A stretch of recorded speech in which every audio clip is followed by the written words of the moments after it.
નમસ્કાર. શું ક્યારેય તમે એવી કોઈ સંખ્યા જોઈ છે કે જેને ડાબેથી વાંચો કે જમણેથી જવાબ સરખો જ આવે? જેમ કે 121, 1331, 1441. સૌથી મજાની વાત એ છે કે આવી સંખ્યાઓને પેલિન્ડ્રોમ જ કેમ કહેવામાં આવે છે. આ નામ પાછળ પણ એક રસપ્રદ રહસ્ય છે. તો ચાલો આજે સંખ્યાની આ અદ્ભુત રમત સમજીએ. નમસ્કાર, હું છું આસિસ્ટન્ટ પ્રોફેસર સુશીલા પટેલ અને આપણે ભણી રહ્યા છીએ ધોરણ 6 નું ગણિત પ્રકરણ 3 સંખ્યાની રમત. અને આજનો આપણો ટોપિક છે 3.5 આકર્ષક પેલિન્ડ્રોમિક પેટર્ન અને 3.7 ઘડિયાળ અને કેલેન્ડરની સંખ્યાઓ. તો ઘણા મિત્રોને પ્રશ્ન થશે કે આ બંને ટોપિક સાથે શા માટે લીધા? તો એનું મુખ્ય કારણ એ છે કે બંને ટોપિક જે છે એ ઇન્ટરકનેક્ટેડ છે. તો આ વિડીયોને થોડો પણ મિસ કર્યા વગર અંત સુધી મારી સાથે બની રહેશો કે જેથી કોઈ પણ કોન્સેપ્ટ સ્કીપ ન થાય. તો ચાલો સમજીએ કે પેલિન્ડ્રોમિક સંખ્યાઓ છે શું. સૌથી પહેલા તો એ સમજીએ કે પેલિન્ડ્રોમ નામ કેમ પડ્યું. આ શબ્દ મૂળ ગ્રીક ભાષાના બે શબ્દોમાંથી આવ્યો છે. પેલિન એટલે ફરીથી અથવા પાછું, ડ્રોમોસ એટલે માર્ગ અથવા દોર, અને સરળ અર્થ છે ફરી પાછા એ જ માર્ગે જવું. જેમ કે 121 ને ડાબેથી જમણે વાંચીએ તો 121 અને જમણેથી ડાબે વાંચીએ તો પણ 121 જ મળે. એટલે આવી સંખ્યાને પેલિન્ડ્રોમિક નંબર કહેવામાં આવે છે. એક મહત્વની વાત, પેલિન્ડ્રોમ માત્ર સંખ્યાઓ માટે નથી, શબ્દો અને વાક્યોમાં પણ પેલિન્ડ્રોમ હોઈ શકે છે. તો આ તો ભાષાનો વિષય થઈ ગયો, પરંતુ આપણે ગણિત ભણીએ છીએ એટલે આપણે સંખ્યાઓ જોઈશું. શરૂઆત કરીએ 3.5 આકર્ષક પેલિન્ડ્રોમિક પેટર્ન. આ છે પેલિન્ડ્રોમિક નંબર. ડાબેથી જમણે અને જમણેથી ડાબે વાંચો તો પણ 1. જેમ કે 66 જે છે એને ડાબેથી જમણે વાંચો તો પણ 66 અને જમણેથી ડાબે વાંચો તો પણ 66. એ જ રીતે 575 એને પણ જમણેથી ડાબે વાંચશો તો પણ 575. એ જ રીતે 848, 797, 1111. આ બધી જે સંખ્યાઓ છે એને કહેવાય છે પેલિન્ડ્રોમિક નંબર. આ સંખ્યાઓમાં શું ખાસ છે? તો દરેકે દરેક સંખ્યાઓ જોઈ શકીએ છીએ કે આગળથી વાંચો અને બરાબર પાછળથી વાંચો, બંને સરખી થશે. આવી સંખ્યાઓને પેલિન્ડ્રોમિક સંખ્યાઓ કહેવામાં આવે છે. હવે આપણે જોઈશું પાઠ્યપુસ્તકનો ક્વેશ્ચન. 1, 2 અને 3 અંકો વડે બનતા 3 અંકના પેલિન્ડ્રોમ. આપણે એવી સંખ્યા બનાવવાની છે કે જે 3 અંકની હોય અને આ 3 અંકો વડે જ બનેલી હોય. 1, 2 અને 3 વડે બનેલી 3 અંકની સંખ્યા વળી પાછી પેલિન્ડ્રોમ સંખ્યા હોવી જોઈએ. એટલે કે આગળથી વાંચો તો પણ 1 અને પાછળથી વાંચો તો પણ 1.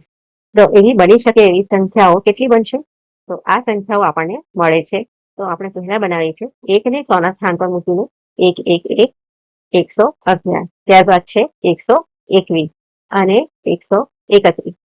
તો આ જે છે એ પેલિન્ડ્રોમિક સંખ્યા 100 ના સ્થાન પર 1 મૂકીને આપણે બનાવેલું છે.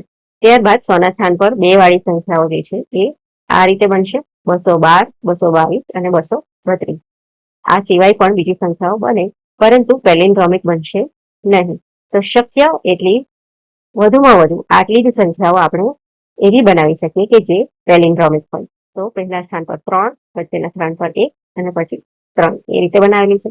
બીજી સંખ્યા આપણે બનાવી લીધી આજુબાજુ 3 અને વચ્ચે 2, અને ત્રીજી સંખ્યા આપણે બનાવી દરેક સ્થાન પર 3. હવે શીખીશું પેલિન્ડ્રોમને ઉલટાવો અને સરવાળો કરો.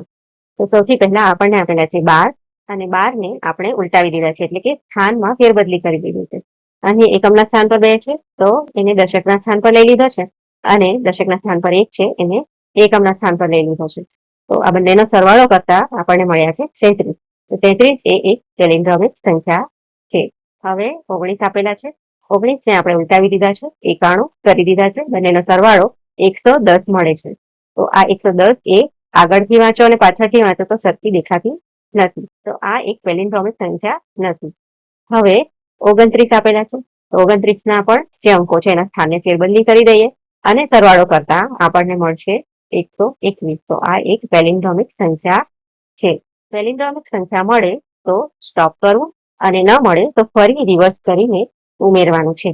તો એ કેવી રીતે કરશો એ જોઈએ. હવે શીખીશું રિવર્સ પ્લસ ઉમેરો પ્રક્રિયા. નંબર 1, 2 અંકની સંખ્યા લો. સ્ટેપ નંબર 2, સંખ્યા ઉલટી લખો. નંબર 3, સરવાળો કરો. નંબર 4, પેલિન્ડ્રોમ મળે છે તો સ્ટોપ થઈ જાઓ. અને નંબર 5, ન મળે તો ફરી કરો. કેવી રીતે કરશો? તો અહીં જોઈ શકાય છે આપણને આપેલી છે સંખ્યા 29. સ્ટેપ નંબર 1 છે 2 અંકની સંખ્યા લો. સંખ્યાને ઉલટી લખો, એટલે કે 2 ના સ્થાન પર 9 અને 9 ના સ્થાન પર 2 લખો. એ રીતે લખી દીધા. સ્ટેપ નંબર 3 છે હવે આ બંનેનો સરવાળો કરો. તો 29 + 92 કરવાથી આપણને મળશે 121. હવે 121 આપણે જોઈ શકીએ છીએ કે એ એક પેલિન્ડ્રોમિક સંખ્યા છે, તો અહીં સ્ટોપ થઈ જવાનું છે. હવે બીજી એક સંખ્યા છે 48. 48 ને આપણે ઉલટી લખી દો. 8 ના સ્થાન પર 4 અને 4 ના સ્થાન પર 8 લખી દો, તો 84 મળશે. અને 48 અને 84 નો સરવાળો કરવાનો છે. સરવાળો કરતા આપણને મળ્યા 132. શું આ પેલિન્ડ્રોમિક સંખ્યા છે? તો ભાઈ ના, નથી. તો હવે શું કરશો? તો 132 ને આપણે ઉલટાવી નાખવાનું છે. તો પહેલા 2, 3 અને 1 એ રીતે લખીશું. તો 2, 3 અને 1 એ રીતે લખી દીધા છે. હવે બંનેનો સરવાળો કરશો. કોનો 132 વત્તા 231. તો આપણને મળશે 363. તો શું આ એક પેલિન્ડ્રોમિક સંખ્યા છે? તો હા, આ એક પેલિન્ડ્રોમિક સંખ્યા છે. તમે આગળથી વાંચશો તો પણ સેમ અને પાછળથી વાંચશો તો પણ સેમ સંખ્યા રહેશે. તો અહીં આપણે સ્ટોપ થઈ જવાનું છે. અને આ છે એક સંખ્યાની પેલિન્ડ્રોમિક સંખ્યા મેળવવાના સ્ટેપ્સ. હવે ક્વેશ્ચન છે, શું દરેક 2 અંકની સંખ્યા પેલિન્ડ્રોમ સુધી પહોંચે? તો એનું સોલ્યુશન છે રિવર્સ પ્લસ ઉમેરો વારંવાર કરતા હંમેશા પેલિન્ડ્રોમ મળશે. તો જોઈએ આ સંખ્યાઓ અજમાવો. તો અહીં આપણને 2 અંકની અલગ અલગ સંખ્યાઓ આપેલી છે. અને વિદ્યાર્થી મિત્રો, આપ સૌ જાતે ટ્રાય કરીને જુઓ. આપણે પેલિન્ડ્રોમિક સંખ્યા કેવી રીતે મેળવવાની છે એ શીખી જ લીધું છે. પહેલા એક સંખ્યા લો અને એને રિવર્સ લખો અને પહેલી સંખ્યા અને બીજી સંખ્યાનો સરવાળો કરો. તો આની અંદર જે પહેલી સંખ્યા આપેલી છે આપણને 10. તો એને આપણે કઈ રીતે કરશું? તો દશકના સ્થાન પર 0 મૂકી દઈશું અને એકમના સ્થાન પર 1. આ રીતે રિવર્સ કરવાનું છે. ત્યારબાદ બંનેનો સરવાળો કરવાનો છે. તો આપણને મળશે 11. હવે 11 ને ડાબી તરફથી વાંચો કે જમણી તરફથી વાંચો, બંને તરફથી આપણે એને 11 જ વાંચી શકીએ. તો આ એક પેલિન્ડ્રોમિક સંખ્યા આપણને મળે છે. શું આ દરેક સંખ્યામાં એ શક્ય છે? એ આપણે ચેક કરવાનું છે. તો વિદ્યાર્થી મિત્રો, આપ સૌ આ જાતે ટ્રાય કરજો અને કમેન્ટમાં લખીને જણાવજો કે કઈ સંખ્યાનું પેલિન્ડ્રોમ નથી મળતું. હવે સોલ્વ કરવાનો છે એક કોયડો. હું કયો 5 અંકનો પેલિન્ડ્રોમ છું? પેલિન્ડ્રોમિક સંખ્યા તો છે, પરંતુ કેટલા અંકની? 5 અંકની. 5 અંકનો છું. હું એકી સંખ્યા છું. એકી સંખ્યા છું એટલે એકમનો અંક એકી સંખ્યા રહેશે. મારો દશકનો અંક બરાબર એકમના અંકનો બમણો. શરત શું આપેલી છે? આપણને ખબર છે એકમનો અંક શું રહેવાનો છે? એકી સંખ્યા, અને એનો બમણો દશકના સ્થાન પર મૂકવાનો છે. મારો 100નો અંક બરાબર દશકના અંકનો બમણો. તો અહીં શું છે? એકમનો અંક કોઈ પણ એક એકી સંખ્યા હશે. દશકનો અંક બરાબર એકમના અંકનો 2 ગણો અને 100નો અંક બરાબર એકમના અંકનો 4 ગણો. એટલે આપણે એકમનો અંક એવો પસંદ કરવાનો રહેશે કે એનો 4 ગણો 100ના સ્થાન પર આવી શકે. હવે જો આપણે એકી સંખ્યાઓ કઈ કઈ છે? 1, 3, 5 અને 7 અને 9. આટલા જે અંકો છે એ એકી સંખ્યા કહેવાય છે. હવે આ અંકમાંથી કયો અંક આપણે એકમના અંક પર મૂકી શકીએ? તો 9 ને મૂકવા જઈશું તો 9ના 2 ગણા 18 થઈ જશે. તો 18 એ કોઈ અંક નથી, સંખ્યા છે. એ જ રીતે 7 ને એકમના સ્થાન પર મૂકવા જઈશું તો 7ના બમણા 14 થઈ જશે. એ પણ એક સંખ્યા છે, અંક નથી. 5ના બમણા 10 થશે. 3ના બમણા 6 થશે. હવે 6 ને આપણે દશકના સ્થાન પર મૂકીશું તો 100નો જે અંક છે એનો 4 ગણો મૂકવાનો છે. એટલે 3 ગુણ્યા 4 12 થશે. તો 12 પણ એ કોઈ અંક નથી, એ સંખ્યા છે. તો આપણી પાસે ઓપ્શન કયો બચ્યો? એક જ. એકમના સ્થાન પર કયો મૂકી શકીએ? 1 મૂકી શકીએ. હવે આપણને કઈ સંખ્યા મળશે? તો 12,421, જેને આપણે સ્થાન કિંમતથી સમજીએ. તો આપણને 5 અંકની સંખ્યા પૂછેલી હતી, તો 10,000 થી શરૂ થશે. 10,000, 1000, 100, દશક અને એકમ. તો એકમના સ્થાન પર આપણને એકી સંખ્યા મૂકવાની છે. તો એકમના સ્થાન પર 1 આવશે. દશકના સ્થાન પર 1 થી બમણા, તો 1ના ડબલ 2 થશે. 100ના સ્થાન પર 2 થી બમણા એટલે 4 થશે. અને 1000ના સ્થાન પર કોઈ સંખ્યાની શરત મૂકેલી નથી, પરંતુ આપણને પેલિન્ડ્રોમિક સંખ્યા જોઈએ છે. તો 100ના સ્થાન પછી આપણને પાછી સેમ આગળથી પણ વાંચી શકીએ, એના માટે દશકના સ્થાન પર જે છે તે 1000ના સ્થાન પર પણ એ જ સંખ્યા મૂકવી પડશે. અને એકમના સ્થાન પર જે છે છેલ્લી જે સંખ્યા છે એ જ સંખ્યા આપણે પહેલી પણ મૂકવી પડશે. તો 10,000ના સ્થાન પર પણ આવી જશે 1.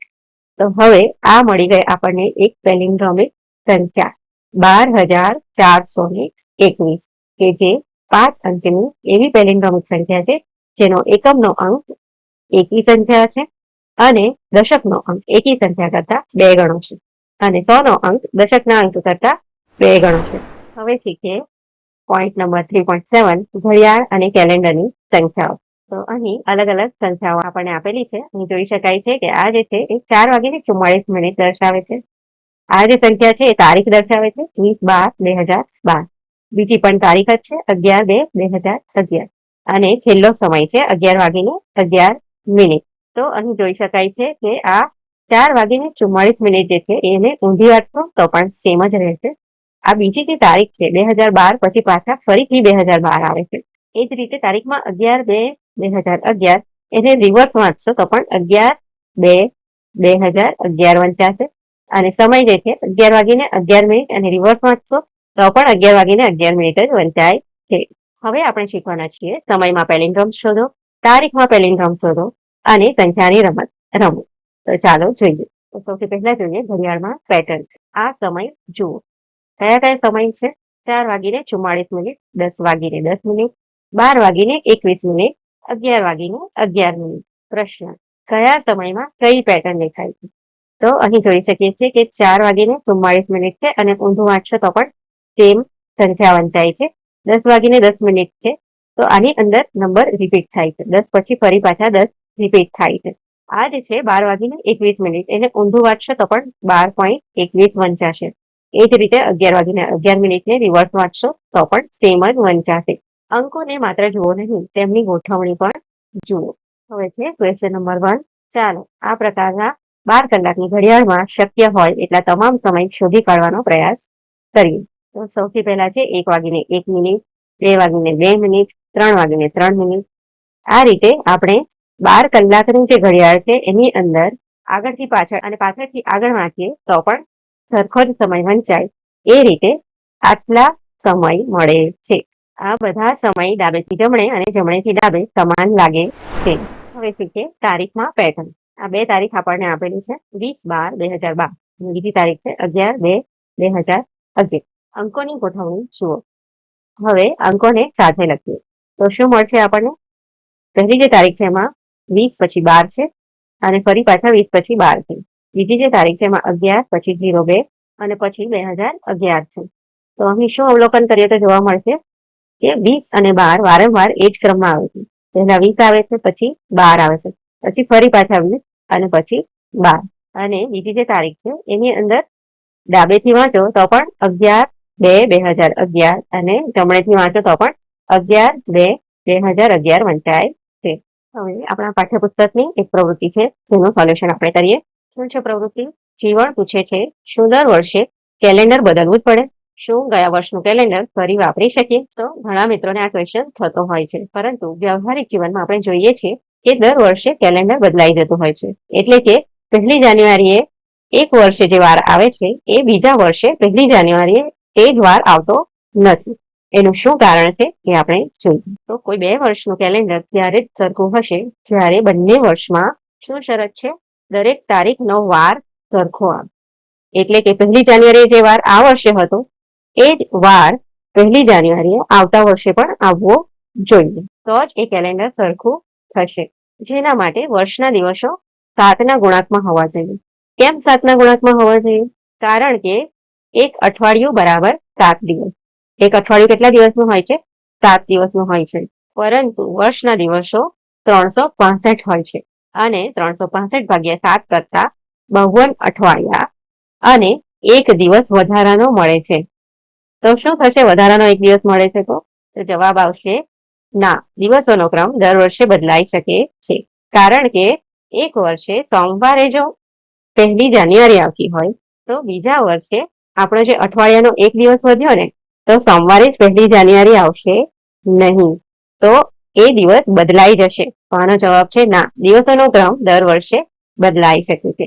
કારણ કે વર્ષ 365 અથવા 366 દિવસનો હોય છે અને 1 જાન્યુઆરીનો વાર બદલાઈ જાય છે. દર વર્ષે 1 જાન્યુઆરી સરખો વાર આવશે નહીં આવે. તો આપણે ફરીથી ગયા વર્ષનું કેલેન્ડર આ વર્ષે વાપરી શકીએ નહીં. ઘણા મિત્રોને પ્રશ્ન થશે કે શું કેલેન્ડર ફરી ક્યારેક રિપીટ થાય ખરું? એટલે કે આ વર્ષનું કેલેન્ડર આવતા વર્ષે તો નહીં, પરંતુ ફરી ક્યારેક ભવિષ્યમાં કોઈક વર્ષમાં સેમ આવું કેલેન્ડર રહેશે ખરું? તો વર્ષનું કેલેન્ડર રિપીટ થવા માટે પહેલી શરત છે 1 જાન્યુઆરીનો દિવસ સમાન હોવો જોઈએ. એટલે કે જો આ વર્ષે 1 જાન્યુઆરી સોમવાર હોય તો જે વર્ષ રિપીટ થાય છે એનું પણ 1 જાન્યુઆરીએ સોમવાર જ હોવો જોઈએ. બીજી શરત છે કે આ વર્ષ જો લીપ વર્ષ હોય તો જે વર્ષનું કેલેન્ડર રિપીટ થાય છે એ પણ લીપ વર્ષ અથવા આ વર્ષ સામાન્ય વર્ષ હોય તો રિપીટ જે થવાનું છે એ વર્ષ પણ સામાન્ય વર્ષ હોવું જોઈએ. એટલે કે લીપ વર્ષ અથવા સામાન્ય વર્ષનો પ્રકાર સમાન હોવો જોઈએ. અને ત્રીજી શરત છે બધી તારીખોની સાથે વારની પેટર્ન સમાન હોવી જોઈએ. એટલે કે પહેલી તારીખ સાથે જો સોમવાર હોય તો બીજી તારીખ સાથે મંગળવાર, 31 તારીખ સાથે જે વાર આવતો હોય આ કેલેન્ડરમાં એ જ વાર નેક્સ્ટ કેલેન્ડરમાં પણ એ જ તારીખે આવવો જોઈએ. કેલેન્ડર પેટર્ન પણ એક પ્રકારની નંબર પેટર્નની રમત જ છે. હવે આપણે પાઠ્યપુસ્તકના ક્વેશ્ચન સોલ્વ કરીશું. ક્વેશ્ચન નંબર 1 છે પ્રતિભા 4, 7, 3 અને 2 અંકનો ઉપયોગ કરીને 4 અંકની સૌથી નાની 2, 3, 4, 7 અને સૌથી મોટી 7, 4, 3, 2 સંખ્યાઓ બનાવે છે. આ બે સંખ્યાઓ વચ્ચેનો તફાવત 7432 ઓછા 2347 બરાબર 5085 છે. આ બે સંખ્યાઓનો સરવાળો 9779 છે. નીચેના વિધાનો સંતોષાય એ રીતે 4 અંક પસંદ કરો. એટલે તમારે તમારી જાતે 4 અંક પસંદ કરવાના છે અને ત્યારબાદ એ છે સૌથી મોટી અને સૌથી નાની સંખ્યાઓ વચ્ચેનો તફાવત 5085 કરતા વધારે હોય એવા અંકો આપણે પસંદ કરવાના છે કે જેનાથી બનતી સૌથી મોટી અને સૌથી નાની સંખ્યા બંનેની વચ્ચેનો જે તફાવત છે એ 5000 કરતા વધારે હોવો જોઈએ. આવા અંકો આપણે કેવી રીતે નક્કી કરીશું? તો અહીં જોઈ શકાય છે કે સૌથી મોટો અંક જે છે એ 7 છે અને સૌથી નાનો અંક જે છે એ 2 છે. 7 અને 2 ની વચ્ચેનો તફાવત છે 5. તો આપણને 5085 કરતા વધારે હોય એવો કોઈ અંક પસંદ કરવાનો છે. આ માટેની સરળ રીત શું છે? તો સૌથી મોટો અંક અને સૌથી નાનો અંક વચ્ચેનો તફાવત મોટો હોવો જોઈએ. એવા અંકો પસંદ કરવાના છે કે જેમાં સૌથી મોટો અંક અને સૌથી નાનો અંક બંનેની વચ્ચેનો તફાવત 5 કરતા વધારે હોય. તો આવા અંકો આપણને મળે છે 8, 7, 2 અને 1. તો સૌથી મોટો છે 8 અને સૌથી નાનો છે 1. આ મેં મારી રીતે પસંદ કરેલા છે. આપ સૌ તમારી પોતાની રીતે પણ અંકો પસંદ કરી શકો છો અને આનાથી અલગ આન્સર પણ આવી શકે છે. હવે સૌથી મોટી સંખ્યા કેવી રીતે બનાવી? તો સૌથી મોટી સંખ્યા બનાવવા માટે આપણે હજારના સ્થાન પર એટલે કે ડાબી બાજુએ સૌથી મોટો અંક મૂકી દીધો 8. ત્યાર પછી બીજા નંબરનો અંક છે 7 અને ત્રીજા નંબરનો 2 અને 1. એ રીતે ઉતરતા ક્રમમાં આપણે ડાબેથી જમણે ગોઠવેલા છે અને સૌથી નાની સંખ્યા બનાવવા માટે ચડતા ક્રમમાં ગોઠવી દઈશું. તો એનું રીઝન છે કે 1000નું સ્થાન જે છે એ સૌથી મોટું સ્થાન હોય છે અને ત્યાં આપણે સૌથી નાનો અંક મૂકી દઈશું તો આપણને સૌથી નાની સંખ્યા મળશે. અને આ એકદમ ઈઝી ટ્રીક છે કે તમને જે અંકો આપેલા હોય એને તમારે ચડતા ક્રમમાં અથવા ઉતરતા ક્રમમાં ગોઠવી દેવા. સૌથી નાની સંખ્યા બનાવવા માટે સૌથી નાના અંકથી શરૂઆત કરવાની છે અને ડાબેથી જમણે જવાનું છે અને સૌથી મોટી સંખ્યા બનાવવા માટે સૌથી મોટો અંક ડાબી તરફ મૂકીને એનાથી નાનો ઉતરતા ક્રમમાં મૂકતા જવાનું છે. તો આપણને મળી ગઈ છે બે સંખ્યાઓ, સૌથી મોટી અને સૌથી નાની. હવે બંનેની વચ્ચેનો તફાવત 8721 ઓછા 1278 કરવાથી આપણને મળશે 7457 જે 5085 કરતા મોટી સંખ્યા છે. હવે છે બી, સૌથી મોટી અને સૌથી નાની સંખ્યા વચ્ચેનો તફાવત 5085 થી નાનો હોય. તો આ માટે સરળ રીત શું છે? સૌથી મોટો અંક અને સૌથી નાનો અંક વચ્ચેનો તફાવત ઓછો હોવો જોઈએ કારણ કે આપણે પહેલા સ્થાન પર 1000ના સ્થાન પર સૌથી મોટો અને સૌથી નાનો અંક જ આવવાનો છે. તો આવા અંકો આપણને મળશે 6, 5, 4, 3. તો 6 એ સૌથી મોટો અંક છે અને 3 એ સૌથી નાનો અંક છે અને બંને વચ્ચેનો તફાવત 3 થાય છે જે 5 થી ઓછો છે. હવે સૌથી નાની સંખ્યા બનાવવા માટે શું કરશું? તો નાના અંકથી શરૂઆત કરશું. નાના અંકને 1000ના સ્થાન પર, ત્યાર પછી 100ના સ્થાન પર, એ રીતે ચડતા ક્રમમાં મૂકીશું. તો સૌથી નાની સંખ્યા આપણને મળી જશે. અને સૌથી મોટી સંખ્યા બનાવવા માટે શું કરશું? તો સૌથી મોટા અંકથી શરૂઆત કરીશું અને ત્યારબાદ ઉતરતા ક્રમમાં અંકો મૂકતા જઈશું. તો આપણને મળી ગઈ છે 6543 અને નાની સંખ્યા છે 3456. બંનેનો તફાવત શોધી કાઢીશું તો આપણને મળશે 3087 જે છે 5085 કરતા નાની સંખ્યા. હવે છે સી, મોટામાં મોટી અને નાનામાં નાની સંખ્યાનો સરવાળો 9779 થી મોટો હોય. તો એના માટે સરળ રીત છે સૌથી મોટો અંક અને સૌથી નાનો અંક આપણે એવો પસંદ કરવાનો છે કે જેનો સરવાળો 9 હોવો જોઈએ. તેમજ બાકીના અંકો એ રીતે પસંદ કરવા કે જેથી સરવાળો 7, 7 અને 9 થી મોટો આવે. તો આપણે જે અંકો પસંદ કરેલા છે એ છે 6, 5, 4 અને 3. મિત્રો, આ અંકો તમે તમારી રીતે અલગ પણ પસંદ કરી શકો છો. હવે આ અંકો વડે બનતી સૌથી નાની સંખ્યા 3456 અને સૌથી મોટી સંખ્યા 6543. આ બંને સંખ્યાનો સરવાળો કરવાથી આપણને મળશે 9999, જે 9779 થી મોટા છે. હવે છે 3. મોટામાં મોટી અને નાનામાં નાની સંખ્યાનો સરવાળો 9789 થી નાનો હોય એવી આપણે સંખ્યા શોધવાની છે. તો આ માટે સરળ રીત છે સૌથી મોટો અંક અને સૌથી નાના અંકનો સરવાળો 9 થી નાનો હોવો જોઈએ.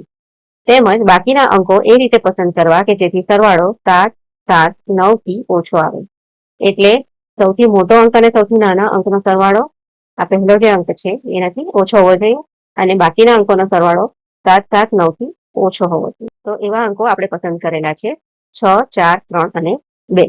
તો આ અંકો વડે બનતી સૌથી નાની સંખ્યા જેને આપણે ચડતા ક્રમમાં ગોઠવીશું. સૌથી નાનો પહેલા, એના પછી એનાથી મોટો એ રીતે 2346 મળશે આપણને સૌથી નાની સંખ્યા અને સૌથી મોટી સંખ્યા મળશે 6432 અને બંનેનો સરવાળો કરવાથી આપણને મળશે 8778, જે 9789 થી નાની સંખ્યા છે. હવે છે ક્વેશ્ચન 2. સૌથી નાની અને સૌથી મોટી 5 અંકની પેલિન્ડ્રોમિક સંખ્યાનો સરવાળો શું છે? તેમનો તફાવત શું છે? તો એ શોધવા પહેલા આપણે સૌથી નાની 5 અંકની પેલિન્ડ્રોમિક સંખ્યા શોધવાની છે. હવે સૌથી નાની સંખ્યા શોધવા માટે આપણે શું કરવું પડશે? તો જે 10,000 નું સ્થાન છે ત્યાં આપણે શૂન્ય તો મૂકી શકીએ નહીં. તો શૂન્યથી મોટી 1 છે. સૌથી નાનો અંક શૂન્ય સિવાય 1 છે. શૂન્યને આપણે પહેલા મૂકી શકતા નથી. તો પહેલો જે અંક છે એ આપણે 1 મૂકી દઈશું અને ત્યાર પછી બાકીના જે અંકો છે ત્યાં પણ આપણે શૂન્ય મૂકશું. તો આ જે છે તે 1, 2, 3 અને 4 અને પાંચમો અંક જે છે એ આપણે સેમ મૂકવાનો રહેશે. તો આપણને મળી જશે પેલિન્ડ્રોમિક સંખ્યા જે ડાબી તરફથી અને જમણી તરફથી બંને તરફથી સેમ વંચાશે છે. તો આ મળી ગઈ આપણને સૌથી નાની પેલિન્ડ્રોમિક 5 અંકની સંખ્યા. એ જ રીતે સૌથી મોટી 5 અંકની પેલિન્ડ્રોમિક માટે શું કરવું પડશે?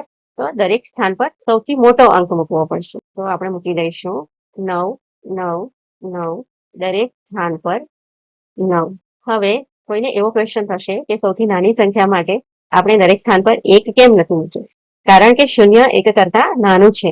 તેથી સૌથી પહેલો અંક આપણે શૂન્ય રાખી શકીએ નહીં તો એ 5 અંકની સંખ્યા રહેશે નહીં. તેથી આપણે પહેલા સ્થાન પર 1 નો અંક મૂકેલો છે, ત્યારબાદ 0, 0, 0 અને ત્યાર પછી છેલ્લે શૂન્ય રાખી શકીએ નહીં કારણ કે આપણને પેલિન્ડ્રોમિક સંખ્યા જોઈએ છે. તેથી આપણે છેલ્લા 1 મૂકેલો છે.